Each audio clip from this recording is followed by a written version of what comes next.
diajarkan kepada Bapak Ibu guru BK, tetapi kita masuk pada jurus yang ketiga, yaitu mengenai tumbukan resilience. Nanti kita akan sama-sama belajar apa sih resiliensi itu. Nah, tapi sebelum memulai pembelajaran, sebaiknya kita rilekskan otot dulu. Ya. Kita akan bermain games terlebih dahulu. Silakan semuanya berdiri.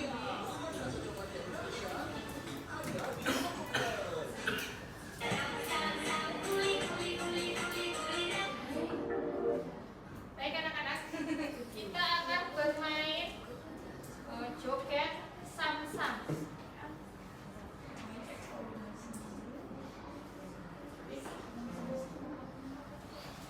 Silakan semuanya berdiri.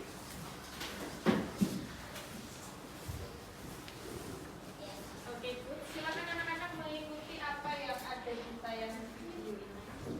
Ya, ikuti gerakannya dengan bisa dimulai? Bisa dimulai? Bisa. Oke, baik. Dimulai dalam 1, 2, 3.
Oke, sudah cukup, ini saja.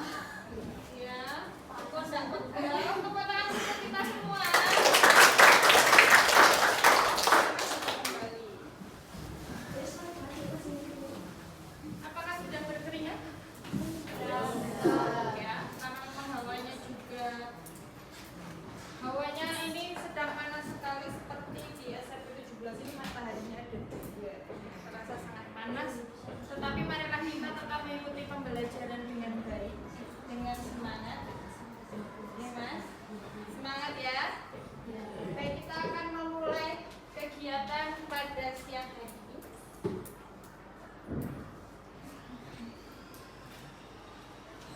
Nah, kita nanti akan belajar dengan tahap arka. Ya, yang pertama aktivitas, refleksi, konsep dan aplikasi. Aktivitasnya kita akan mulai pada kegiatan 1, yaitu aktivitas. Kami akan membagikan kuis sebuah kartu, bukan sebuah ya, beberapa kartu di setiap mejanya. Kelompok 1, kelompok 2.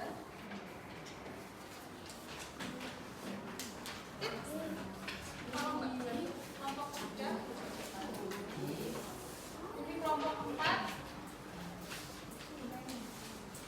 dan kelompok 5.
Oke, kelompok 1 sudah mulai menata kartunya.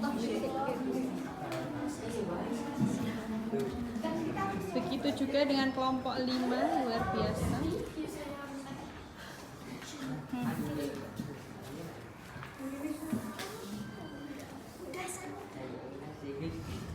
Waktunya 1 menit 48 detik lagi. Kita berproses.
Setiap kelompok harus ada ketua kelompoknya. Silakan sambil berdiskusi menunggu.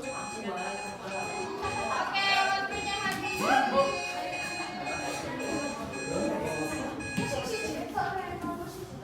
Oke, baik, tepuk tangan untuk kita semua. Kelompok mana yang berhasil? Oh iya, ada kelompok 1. Luar biasa, kelompok 1 berhasil atau membuat menara. Juru bicara ketuanya siapa di sini? Tania Putri ya.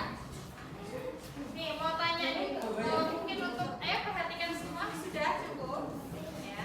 Nanti boleh main lagi, tapi kita ikuti pembelajaran dulu. Kita ikuti pembelajaran, sepakat?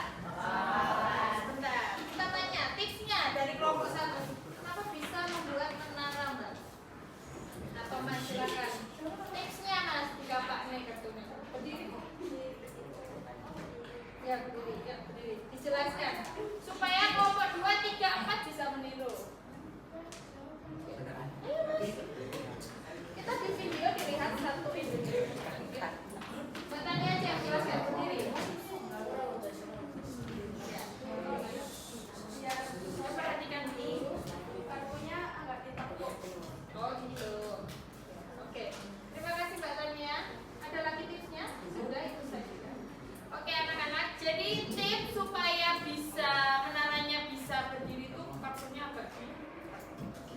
Tapi bukan itu ya, tapi sebelumnya kita tepuk tangan dulu untuk kelompok 1. Kartunya ditaruh dulu, nanti boleh main lagi, tapi kita ikuti pembelajaran dulu sampai selesai. Nah, tadi kegiatan tadi bukan untuk ya, cepet-cepetan kalian bisa membuat menara dari kartu. Kita akan mencoba merefleksikannya. Oke. Pertama, ketika menara kalian goyah,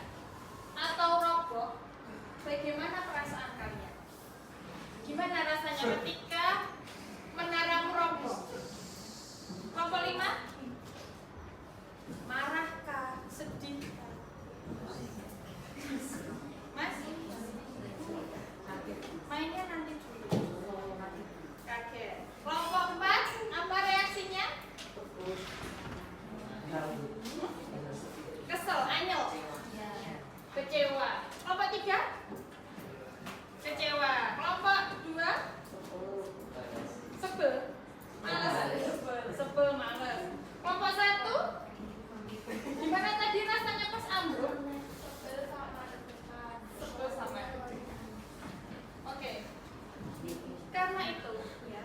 Karena menara yang jatuh itu ternyata bisa mempengaruhi emosi kita, jadi merasa marah, kecewa, sedih, dan mempengaruhi perilaku kita jadi deg-degan, buru-buru, kesusu karena diwoktoni tadi. Sekarang Bu Ame akan tanya, apa pelajaran penting dari kegiatan menumpuk kartu tadi? Dimulai dari kelompok 2 boleh. Kerjasama. Ada lagi? Gotong royong. Ada lagi? Kesabaran. Apa lagi? Berdiskusi, ketelitian. Apa lagi anak-anak?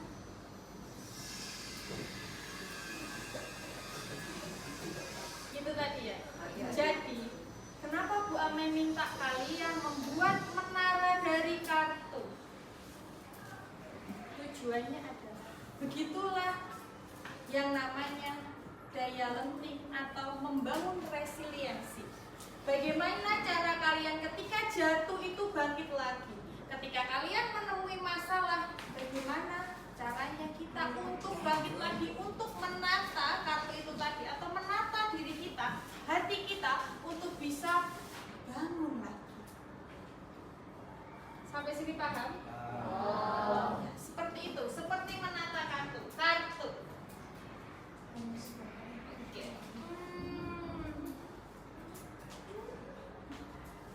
Di luar permainan ini coba pikirkan pengalaman kehidupan nyata, baik di sekolah maupun di rumah. Oke, baik. Sekarang kartunya ditata lagi jadi 1. Tidak untuk bermain, permainannya sudah. Nanti akan kita lanjutkan kapan-kapan. Kita akan masuk pada kegiatan materi kita. Silakan dikumpulkan. Nah, ditutup lagi seperti kelompok 5 seperti itu.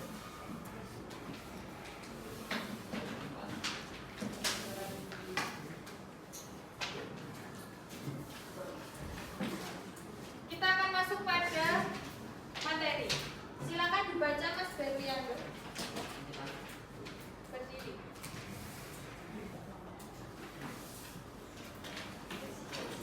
Seseorang kami sebaliknya dan pulih dari kesulitan, stres atau trauma yang dialami dalam hidup.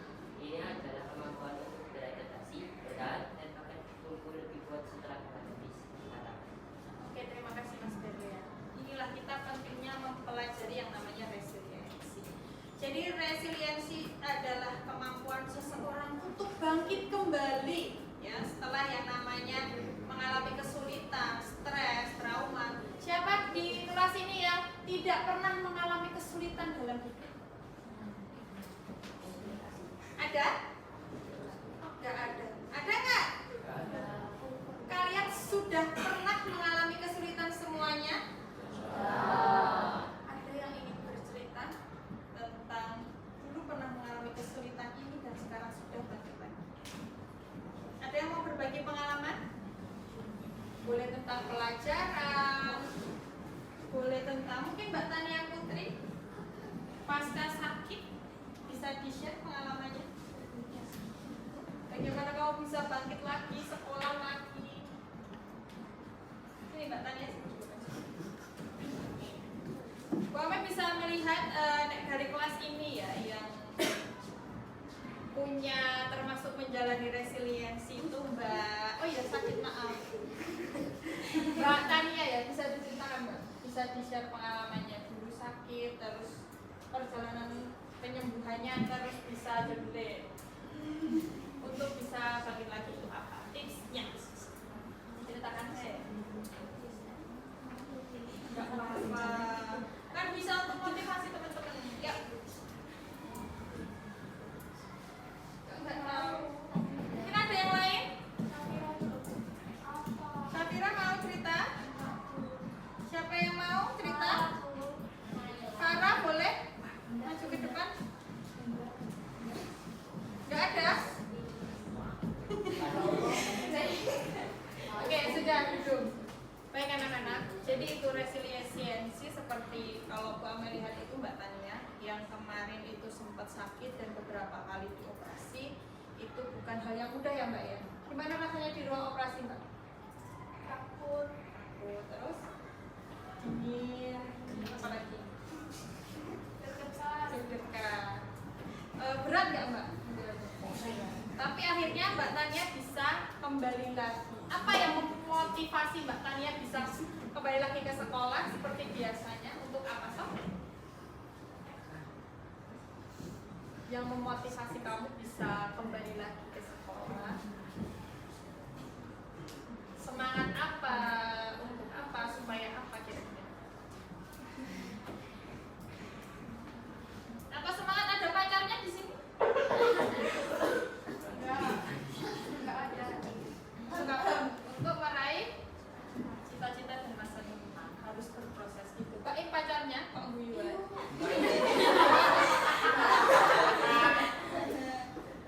Oke. Nah, mengapa resiliensi atau daya lenting itu penting? Silakan dibacakan Mas Faris. Berita-berita. Yang mana? Tiganya, satu-satu dulu. Ya. Mengapa daya penting makin penting? Ini dibaca ini kasusnya. Gak bisa. Ya udah duduk, kamu minus ya. Mbak Nadine, Naila Nadine, tolong dibaca. Berdiri ya, kelihatan nggak? Ya, sambil berdiri. Mengapa daya lenting makin penting? Sering diejek tak punya ayah, anak SD di Banyuwangi tewas gantung diri. Siswa SMP bunuh diri saat HP disita. Tak tahan dibully sebagai anak yatim, siswa SD bunuh diri. Oke, terima kasih Mbak Naila Nadine. Nah, itu. Kenapa kalian harus punya yang namanya resiliensi atau menumbuhkan resiliensi supaya tidak terjadi fatal seperti ini. Ya, contohnya ini, sering diajak tak punya ayah, anak SD di Banyuwangi tewas gantung diri. Karena motivasi dalam dirinya rendah, resiliensinya rendah, atau bangkit lagi dari keterpurukannya itu sangat rendah, akhirnya terjadi seperti ini. Contohnya misalnya Mbak Tania Putri tadi, mungkin juga bisa karena resiliensinya rendah, Mbak Tania bahkan mungkin bisa bunuh diri.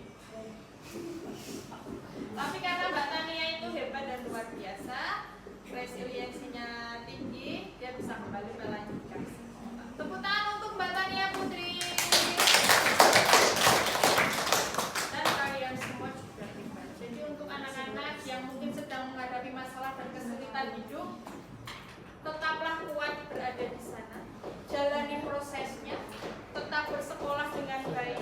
Ya. Kalau misalnya anak-anak ada kesulitan, dibully temennya, sampaikan pada Bapak Ibu. Kami sangat terbuka dan mari kita selesaikan bersama-sama. Nah, kayak gini kan sedangnya menyelesaikan masalah sendiri tanpa solusi. Jangan sampai seperti ini, ya. Karenanya materi ini Bu Amen berikan ke kalian. Nah, kita akan belajar yang namanya fixed mindset dan grow mindset. Ini berkaitan dengan kesuksesan. Minta tolong dibacakan Mas Fandi yang kesuksesan, fixed mindset apa? Saya bisa sukses jika punya bakat. grow mindsetnya. Saya bisa sukses dengan berusaha. Oke, terima kasih, silakan. Nah, ini adalah contoh ya. Ketika seseorang yang punya resiliensi atau growth mindset atau pikiran bertumbuh, itu bocah akan mikir bahwa saya bisa sukses jika punya bakat.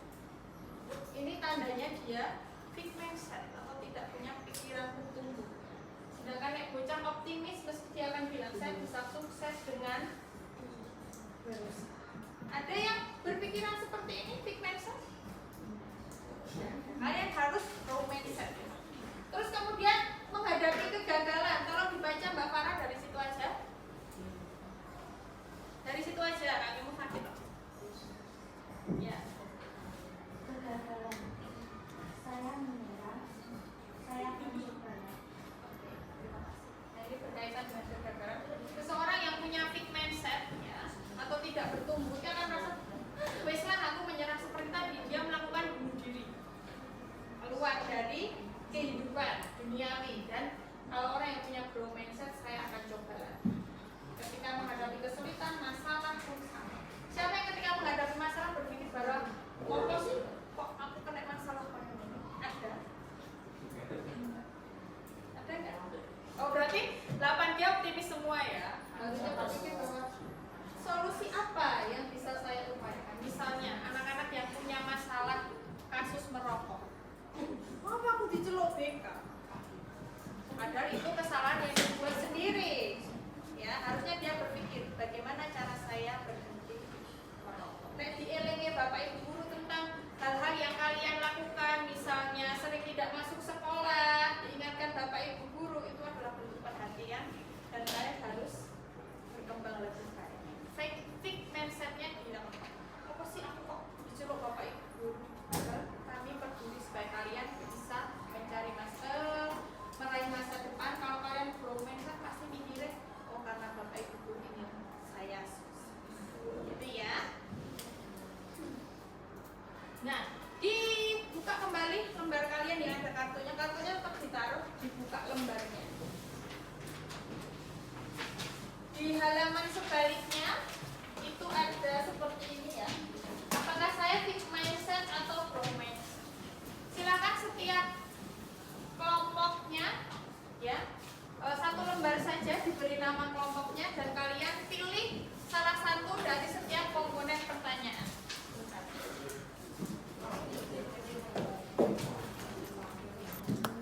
Baik, cara pengerjaannya adalah pilih salah satu indikator ini ya, tolong dibagi. Apakah saya percaya?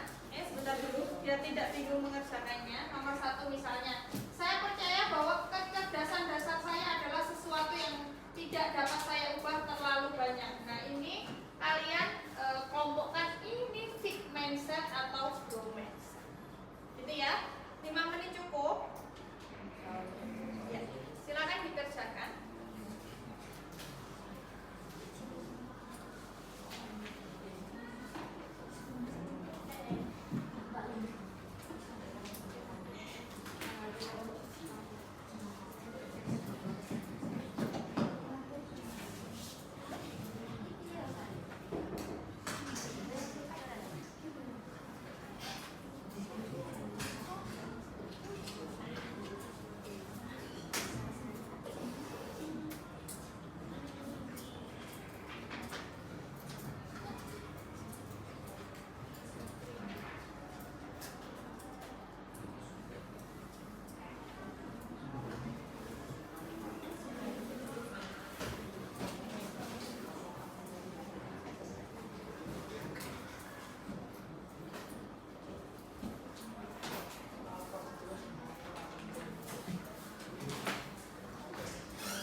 Lupa ditulis nama kelompoknya nggih.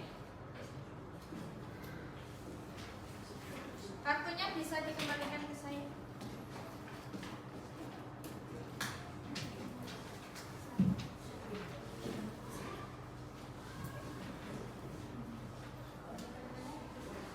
Ya, ditulis. Itu termasuk grow mindset atau fixed mindset.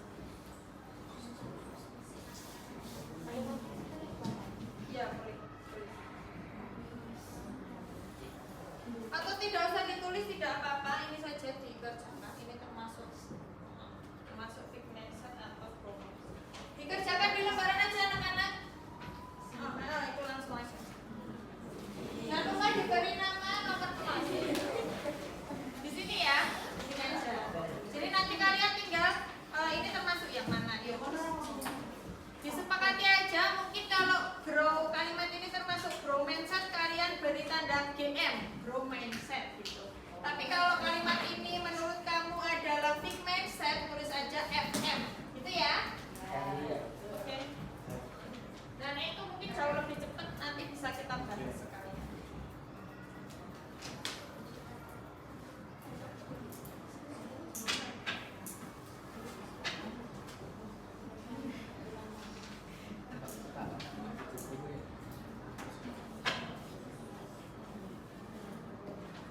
Ada yang sudah selesai?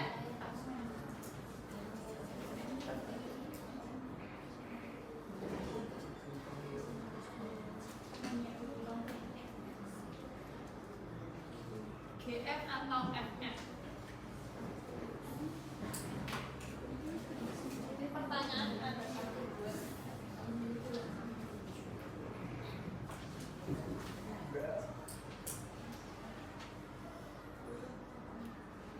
Ada kesulitan?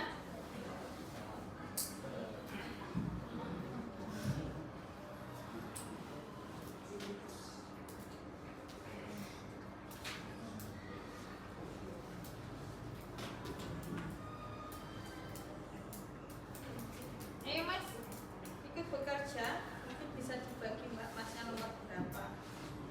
Biar semuanya mengerjakan.